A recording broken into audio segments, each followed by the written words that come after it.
Salut, quoi de neuf? C'est Aniwa, et je suis trop excité de partager avec vous la première partie du manhwa, The Priest of Corruption. L'histoire commence avec un homme qui court dans un champ de neige d'un blanc glacé, se demandant ce que signifie réellement la vie. Mais soudainement, il est touché par une flèche qui traverse ses jambes, stoppant son élan et le renversant. Maintenant allongé sur la neige froide, il se rappelle que la vie est comme un œuf. Qu'est-ce que cela est censé signifier, demandez-vous? Cela veut dire qu'il n'y a pas de sens à tout ce que vous faites, comme il s'est battu jusqu'à épuisement. À la fin, il a été tué et ils ont pris le relique volé, comme dans le jeu. Maintenant décapité, un mot prend forme dans la tête du fugitif, criant au meurtre. Étonnamment, il parvient encore à répondre, s'adressant à la voix dans sa tête en l'appelant la mère de la corruption, et lui dit de ne pas se mettre en colère, car il devait mourir ici. Et la mère de la corruption qui communique avec lui par télépathie est la main séchée qui rampe vers son corps. Puis elle grimpe sur le corps du fugitif et attrape son col. Après cela, le corps sans tête se relève lentement du champ de neige et s'approche lentement de sa tête décapitée. La main est pourtant très en colère. Alors pendant qu'il rattache sa tête, il lui explique que si c'est la divinité dans le relique qui l'inquiète, elle n'a vraiment pas à s'en faire, car il l'a déjà récupérée et maintenant il n'y a plus aucune raison pour que les autres les poursuivent. Cependant, il a perdu de l'argent. Cette déclaration a beaucoup surpris la main, qui n'arrivait pas à croire que son suiveur était plus dérangé par la perte d'argent que par sa décapitation. Mais avant tout cela, il était un homme ordinaire qui menait une vie ordinaire, qui aimait jouer à des jeux et quand il a atteint la fin de la vingtaine, sa vie est devenue trop chargée et c'était fatigant de jouer à des jeux, mais c'était un passe-temps qu'il aimait vraiment. Alors il a fait un compromis avec la réalité et a décidé d'utiliser une triche pendant qu'il jouait au jeu, en manipulant le fichier de sauvegarde avec un éditeur. Il ne se souvient même pas du nom du jeu ou pourquoi il l'a acheté, mais il a continué à jouer. Bref, pendant qu'il utilisait l'éditeur, jusqu'au point où il a changé son métier pour celui du prêtre de la corruption, ce qui était la raison pour laquelle il avait acheté ce jeu en premier lieu. Et l'évaluation du jeu du prêtre de la corruption était très simple. Le niveau de difficulté prédéfini est terrible. Le niveau de difficulté en jeu est également terrible. Les performances sont également médiocres. Étonnamment, cette simple ligne d'évaluation a fait battre son cœur un peu plus vite, parce que cela signifie que la plupart des gens ne le choisissent pas, et il ne peut vraiment pas s'en empêcher, puisque son cœur bat la chamade chaque fois qu'il joue à ce jeu. Et vers le moment où tous les matériaux pour le changement de métier étaient prêts, il a mécaniquement appuyé sur Entrée tout en regardant la quête de changement de métier, et comme les matériaux disparaissaient un par un, la quête de changement de métier a progressé en un instant. Et au moment où il a appuyé sur le bouton oui de la dernière quête de changement de métier, il est tombé dans ce jeu, devenant un prêtre de la corruption. Et maintenant, il est avec une main qui crie sans arrêt comme une chanteuse de death metal, et cette main desséchée est en fait la déesse qu'il sert, la mère de la corruption. Mais en fait, c'est aussi un grand développement, car elle a pu livrer ses paroles seulement après avoir absorbé la divinité du premier saint relique. Jusqu'à ce qu'il prenne le premier relique, elle ne lui a pas dit un seul mot, et elle a simplement vacillé et a transmis ses intentions avec le meilleur usage possible de cette main flétrie. Bien sûr, il n'y avait pas de message important du tout. Tout a commencé il y a 5 ans, quand il s'est réveillé dans ce jeu. Tout ce qu'il avait, c'était un uniforme de l'église de la corruption et la main de la mère de la corruption qui était posée sur sa poitrine, et en raison de la grande présence qu'il pouvait sentir connectée à la main, il a pu facilement accepter qu'il était tombé dans ce jeu assez tôt. Aussi, selon la description du jeu, le prêtre de la corruption était un humain génétiquement amélioré modifié par des drogues. Par conséquent, il avait des capacités physiques améliorées, des sens aiguisés, et un corps qui ne pouvait être tué que par la divinité. Grâce à cela, il était toujours en vie même si sa tête avait été coupée par les rangers qui le poursuivaient plus tôt. Aussi, comparé aux 5 sens sensibles, la partie du cerveau où les émotions se déplacent semblait être un peu cassée, donc même s'il n'a jamais pu supporter la vue du sang auparavant, regarder une scène horrible comme celle-ci n'a aucun effet sur lui. Cependant, il y avait un inconvénient fatal en ce qu'il est devenu un corps qui ne pouvait plus rien ressentir ou même goûter, c'est pourquoi, même s'il veut manger du ventre de porc enveloppé dans du kimchi, il sait que ce serait impossible sans son sens du goût. Quelques instants plus tard, il est entré dans la ville nord de Gay et s'est dirigé directement vers la guilde des mercenaires de Gay afin d'obtenir son identité en se faisant passer pour un prêtre appartenant à un autre ordre sous le nom de Marnak. Après avoir obtenu son identité, il a demandé à la réceptionniste s'il y avait du travail qu'il pourrait entreprendre, à quoi elle a répondu qu'il pourrait avoir du travail pour un prêtre servant la déesse de la préservation comme lui, mais elle lui a demandé d'attendre un moment pendant qu'elle fouillait dans la pile de papier. En même temps, il souriait aussi respectueusement que possible, sans se soucier de toute conséquence qui pourrait lui arriver après s'être fait passer pour un membre de l'ordre de la préservation, car s'il était dans un autre ordre, au moment où il s'est fait passer pour un membre d'un autre ordre, son dieu serait devenu furieux et l'aurait marqué, une marque que seuls les membres de cet ordre peuvent voir, un sceau de punition. Cependant, sa mère était bienveillante à l'égard des usurpations d'identité comme celle-ci, et l'ordre de la corruption était l'ennemi de tous, et lui, qui était détesté par tous, était le seul fidèle de la mère de la corruption. Finalement, la voix de la réceptionniste l'a sorti de ses pensées, lâchant un rire doux tout en souriant largement alors qu'elle a finalement trouvé un travail pour le prêtre Marnak. Alors il a pris le papier et a rapidement lu le texte. Heureusement, il était déjà capable de lire et d'écrire les lettres de ce monde au moment où il est tombé ici, donc il n'y avait pas besoin d'étudier séparément à cause des conditions confortables. Et en y regardant de plus près, ce travail nécessite de chasser des bandits ou des monstres, car récemment, le nombre d'agriculteurs qui ont disparu en se dirigeant vers Guise a lentement augmenté, et ceux qui trouvent la raison de ces disparitions et la vaincre recevront 30 nips d'argent par tête. Même s'ils ne battent rien, ils recevront un nip d'argent, et cette demande de travail vient du seigneur de Guise lui-même. Puis, il a souri aussi amicalement que possible à la réceptionniste et a parlé avec précaution, demandant s'il pouvait recevoir une partie de la récompense dès maintenant, ce qui a à la fois surpris et confondu la réceptionniste. Quand même, il a finalement pu obtenir une pièce d'argent d'avance, après avoir entendu de la réceptionniste que même le prêtre devrait payer la pénalité s'il est en retard pour son départ. Heureusement, ce n'était pas le cas, puisqu'il était maintenant avec d'autres mercenaires, mais il ne pouvait pas effacer le sourire sur son visage, se souvenant de combien la mignonne réceptionniste aime beaucoup parler. Il parle même d'elle avec sa déité. Comme on pouvait s'y attendre, elle suppose que son fidèle est tombé amoureux, ce qu'il nie immédiatement, et si elle continue à dire cela, il la prévient qu'il va vraiment se fâcher contre elle. De manière inattendue, l'un des mercenaires a appelé son nom, alors il s'est retourné et l'a affronté, s'attendant à des ennuis, mais à sa surprise, ce type était juste excité de lui parler. Voyant que Marnak venait d'ailleurs que de Guise, ce gars qui s'appelait Pierre voulait parler à Marnak d'où il venait, mais avant que Marnak puisse répondre, Pierre a juste continué à parler, alors Marnak n'a pu que soupirer. Alors qu'il rencontrait une autre pipelette, heureusement, avant qu'il ne puisse aborder un autre sujet, le capitaine Galad l'a appelé pour qu'il monte devant, alors il s'est incliné devant Marnak et a quitté son côté. Soudain, sa mère envisageait de nouveau de tuer tout le monde, à quoi il a refusé, parce que si tous meurent, cela deviendra un problème pour lui, et si elle n'a rien de plus à dire, elle devrait juste fermer sa gueule, parce que lui, son fils en ce moment, a désespérément besoin de 29 nips d'argent, et aimerait passer cet hiver au chaud, et avec une voix légèrement tombante, la mère de la corruption a été facilement convaincue et a reculé. Cependant, il ne pouvait pas rester fâché contre elle trop longtemps, alors il a juste soupiré, et s'est immédiatement excusé d'avoir été un peu trop agressif, donc il n'y a pas besoin qu'elle soit triste comme ça, à quoi la mère de la corruption a vite exprimé ses sentiments. Voyant qu'elle allait maintenant bien, il a demandé combien de doigts elle donnerait à tout le monde, lui montrant instantanément leur note individuelle, et le résultat était plutôt normal, donc il semblait qu'il n'y avait personne de spécial.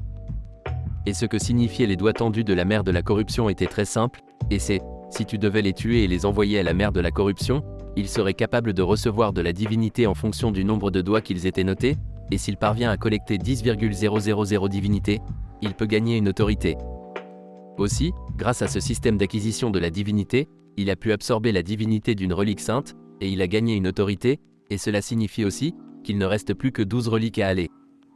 Cette relique était importante pour lui, puisque la mère de la corruption lui a dit que s'il parvenait à collecter la divinité de chaque relique, tous ses souhaits seraient exaucés, et rien que d'y penser, cela le rendait fou de joie, parce que, premièrement, il demanderait à retrouver son sens du goût. Soudain, la voix de Pierre l'a sorti de ses pensées, disant à Marnak que le capitaine a ordonné de ne pas trop le déranger, et maintenant il était embarrassé car il ne s'en était pas rendu compte lui-même. Voyant que Pierre était désolé, et il semblait qu'il n'avait pas l'intention d'être grossier, Marnak a répondu avec un sourire aimable, lui disant que c'était bon, et il ne devrait pas trop s'en faire. Cependant, dès qu'il rouvre les yeux, il voit que le capitaine est déjà mort, car plusieurs flèches étaient dirigées vers eux. Avec ça, Marnak n'a pas hésité à attraper Pierre par son col et à le jeter hors de portée. Mais à cause de ça, il n'a pas eu le temps d'esquiver, donc les flèches l'ont transpercé à la place, le renversant instantanément sur le sol, pendant que Pierre était sous le choc, voyant que Marnak est mort à cause de lui. Maintenant allongé à nouveau sur le sol froid, il voit que les bandits étaient responsables de cette attaque surprise, et soudain, sa mère interagit avec lui conseillant de faire le mort et de collecter leur divinité quand il en a l'occasion, ce qu'il sait que ce serait la chose la plus facile pour lui à faire. Cependant, il n'a pas été élevé pour être une salope lâche, et en premier lieu, il fait les choses de la manière la plus difficile, donc dès qu'il a ramassé l'épée, il a immédiatement chargé vers l'archer, et l'a tué sur place, choquant les bandits, comme ils ont vu la tête de leur camarade séparée de son corps. Avec ça, le capitaine a dit à tout le monde de laisser le prêtre à lui, et tous viennent l'aider après qu'ils aient géré le reste des survivants. Peu après, le capitaine se jette lui-même vers Marnak pour tenter une attaque surprise. Heureusement, Marnak a des sens aiguisés, donc il bloque facilement sa tentative, et voir ce visage laid de ce gars avec un sourire en gros plan, ne l'excite même pas un peu, donc il a balancé son épée pour éloigner ce visage laid de son adversaire de lui. Maintenant qu'il est à quelques pieds de lui, il demande à sa mère de classer ce fils de pute, mais le capitaine pensait que Marnak lui parlait, donc il demande ce qu'il disait, pendant qu'il charge pour un autre coup, leurs épées s'entrechoquant plusieurs fois, et à chaque coup, des étincelles volaient. Pendant que Marnak restait silencieux, car il attendait toujours la réponse de sa mère. Puis, la main desséchée a étiré 2 doigts et demi, surprenant Marnak, car il ne s'attendait pas à ce qu'un simple bandit soit au même niveau que le rangé qui lui a tranché la gorge. Pourtant, il ne pouvait rien faire d'autre que sourire, face à l'inégalité de ce jeu, pendant que le bandit lançait une autre attaque. Cependant, le résultat fut inattendu, l'épée de Marnak, coupée en deux, vola dans les airs et tomba dans la neige pure et blanche. Maintenant que les tables ont tourné, le capitaine des bandits rit de sa situation, et lui dit que c'est pour ça qu'il avait attaqué sans relâche son épée, car il sait que l'épée de Marnak est faite de fer bon marché, tandis que son épée, d'autre part, a été forgée à partir de l'acier fondu givré. Avec ça, Marnak ne pouvait que rire en acceptant qu'il a perdu juste à cause d'une différence d'armes.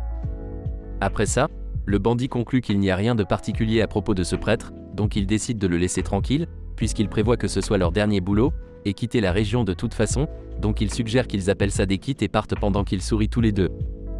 Et pour être honnête avec lui-même, si ce prêtre s'enfuyait sans se retourner, le capitaine des bandits n'était pas sûr qu'il pourrait le rattraper. Cependant, il ne s'attendait pas à ce que ce prêtre se contente de sourire narquoisement à sa proposition polie, et propose une autre offre à la place, lui disant d'arrêter d'être un bandit et de quitter cet endroit immédiatement, et s'ils le font, il ira doucement sur eux.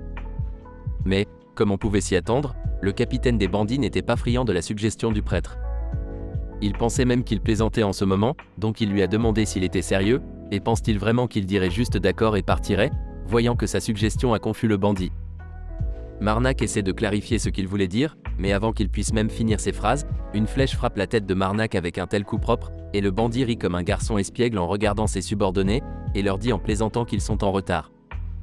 Il pensait que le prêtre allait le tuer, ce qui les a fait sourire, et a dit à son capitaine d'arrêter d'être si dramatique, puisqu'il a vu fendre l'épée du prêtre en deux. Maintenant qu'ils ont fini de se chamailler, ils demandent s'ils ont tué tout le monde, ce à quoi ses subordonnés répondent qu'ils ont bien veillé à tuer jusqu'au dernier. Mais à leur surprise, une autre voix attire leur attention, leur demandant s'ils ont vraiment tué tout le monde, ce qui remplit le visage du capitaine des bandits et de ses hommes d'incrédulité, alors qu'ils voyaient le corps qui aurait dû mourir, se relever de là où il gisait.